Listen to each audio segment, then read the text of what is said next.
What's up, guys? It's Captain Rex Production 72, and welcome to episode 7 of collecting the complete saga in LEGO. If you're not familiar, this is my series where I'm collecting all the playable characters of LEGO Star Wars The Complete Saga in LEGO. This series features many real minifigures such as Boba Fett from 2000, as well as custom minifigures such as Shock T. And it's been a while. You'll notice we've got a new background, it's on new shelving and stuff like that. For more information on that, go watch the channel update December edition. So a couple of things I'd like to mention at the start of this one.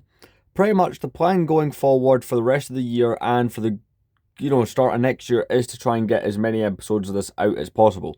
I'm actually going to be filming a whole bunch of them and releasing them over a certain course of time. Mainly because I want to get back into this series. This series is one of my most popular ones, it's one of the ones people enjoy the most, but it's also one of the ones that takes the most hiatuses. Because, if I'm buying a figure, for example, say I'm buying that custom Akbar, right? Because it's a random custom figure, right? I buy him on the 20th of August and he's a pre-order, could wait up to 8 weeks for that to be finished before it even starts to ship, and a lot of them come from the US and Australia, so waiting times is a thing that can slow the series down. But one thing that I have done, and if this works out, these will be continuous episodes for a good while, a couple months, is last week I ordered a lot. I think in total I've got something around 15 figures coming.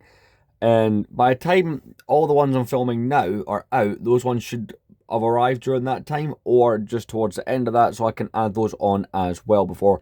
Because it will eventually take another hiatus, not to mention, I would like to film reviews and stuff as well.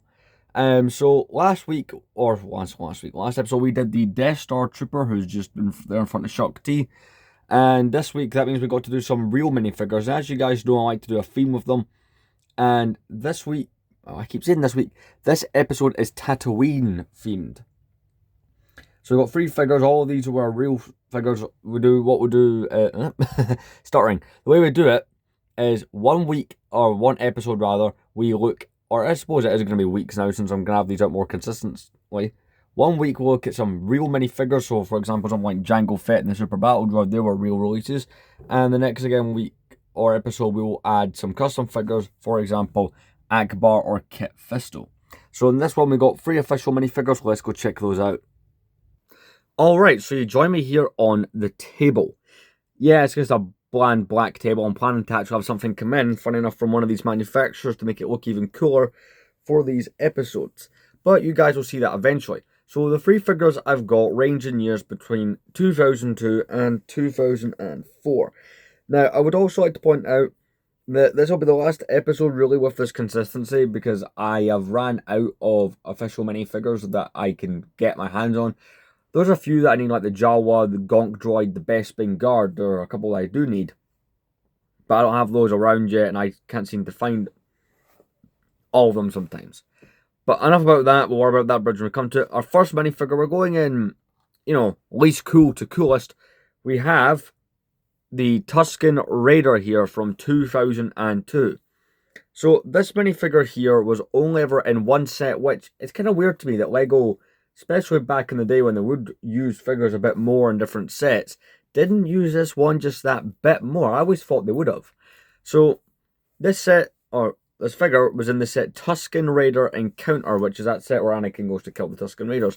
It is a pretty cool looking minifigure we got here. Mine is a bit faded on the mouth. A lot of the ones I found on eBay were that way. I am planning to buy a couple more of these for a project, so eventually I'll swap it out for a nicer one. Got the bandoliers going around the back, and it's got that rifle. It's a pretty cool looking minifigure. It's got that classic look. It's like when you think classic LEGO Star Wars, you're probably going to think of the Tusken Raider. So we're going to put him up there. So our next minifigure that we're adding is going with the Imperials. And we got the Sand Trooper here from 2004. So fun fact, this is back, and I do apologize, there's a couple of cuts on my hand. That is back when they had the yellow heads. You got the lightsaber pieces for the backpack. That pauldron is what really makes my Sand Trooper as well. Pretty cool. Now, you don't get a weapon with this, because in the set he comes in, which is the original, I'm going to move him over here, which is the original Mos Eisley Cantina set, he has that big long pole thing, like staff, for when he's riding the dewback. And, well, Speaking of that set, we've got something from that set that we're also going to be adding. So this is one of the really iconic Lego Star Wars figures. It's like, the Tusken Raider there's iconic. The Sand Trooper is kind of iconic from the game, but this one as well. Just because the whole debate on who shot first, I probably just gave it away there. But we got, from 2004, the original, and this came from a brand new copy of the set as well, so it's like an uncracked one, which is even better. We have the original Greedo minifigure. It's a really, really nice looking minifigure. He has the printed arms, which, keep in mind, right, for the era that he came out in, that is something. The only other figure I can name from that era that had that was the iconic Cloud City Boba Fett, which, you know, it's worth crazy money today. He was the first minifigure to have the Rhodian head mold, and it looks great. That vest printing, it's one of those iconic Lego Star Wars figures. It's worth a fair amount today. You can still pick it up for under 100, like probably under 70.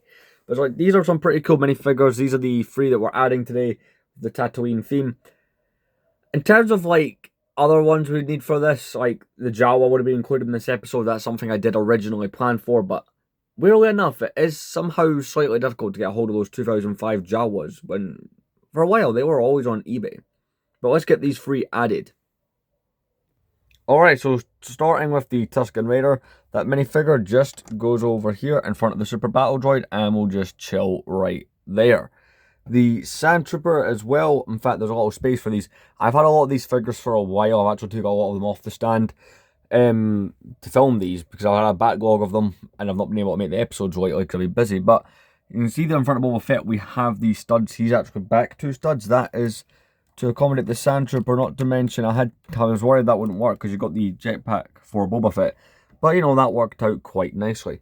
And the coolest figure, Greedo is the coolest figure in this. There's a lot of iconic Lego Star Wars figures, real ones that we're using this, like the original Jango Fett, OG Grievous and stuff. But, you know, Greedo's in there. He goes right there in front of Luminara on Dooley.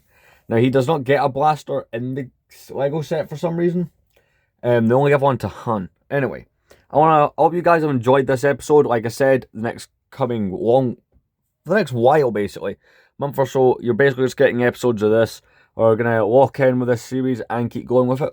I'll see you guys later on. Thank you very much for watching.